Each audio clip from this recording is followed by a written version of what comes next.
funny that you got your new guitar today too, because that's what we're going to talk about today. And I know you're not really a history person because there's a lot to remember, but the history of guitar is pretty cool, and you don't have to remember any dates or anything like that or any names, but it's cool because you can see how the body of the guitar changed and how we went from this instrument from the medieval ages to what we know as guitar today.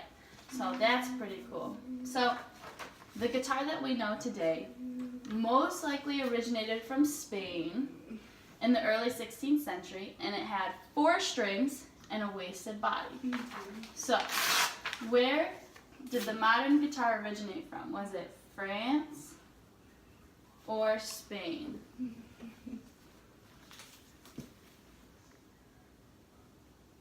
Spain, right. Good job. The 16th century guitar consisted of a body with a circular sound hole, and it was usually carved like a wooden rose. It had a neck, a peg box, just like what a violin has, a tension bridge, and a soundboard. The 4 strings were typically played C, F, A, and D. So what was the hole carved like? Was it carved like a rose, or was it carved like a lion? Right, a rose. Good job. During the 16th to the 19th century, a lot of changes happened. A 5th string was added during the 1600s, and before the 1800s, a 6th string was added. And now our tuning is E, A, D, G, B, E, just like your guitar now. Other modern guitars, like yours, are just like this. So how many strings does the modern guitar have? Does it have 6 strings, or does it have 8 strings? 6 strings, right. You have a guitar, you know that. The peg box, which is just like our violin has, was replaced with a flat head, which is what you know, and tuning pegs in the 1600s. But in the 19th century, the pegs turned into metal screws. The frets on the neck now became built out of ivory or metal instead of gut.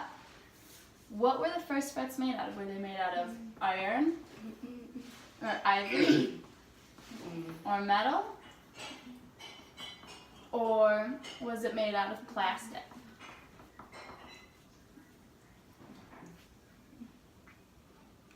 Good. So during the 19th century, we're moving up, the guitar's body also changed. It became more broader and shallower, and it had a thin soundboard. The neck was then glued to the back to make it more stable to help when you pull the strings. So did the body of the guitar get deeper, or did it get shallower?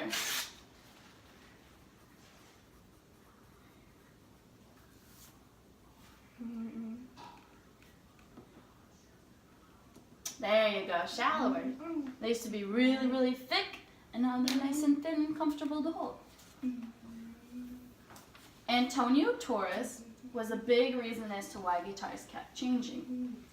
He worked hard on changing the guitars and ultimately created what we know today as the classical guitar. This guitar had 3 gut strings, and it had 3 metal spun silk strings. Later, the gut strings turned to nylon or plastic because it was easier to make. So what type of guitar did Antonio Torres create? Did he create the classical guitar or the acoustic guitar?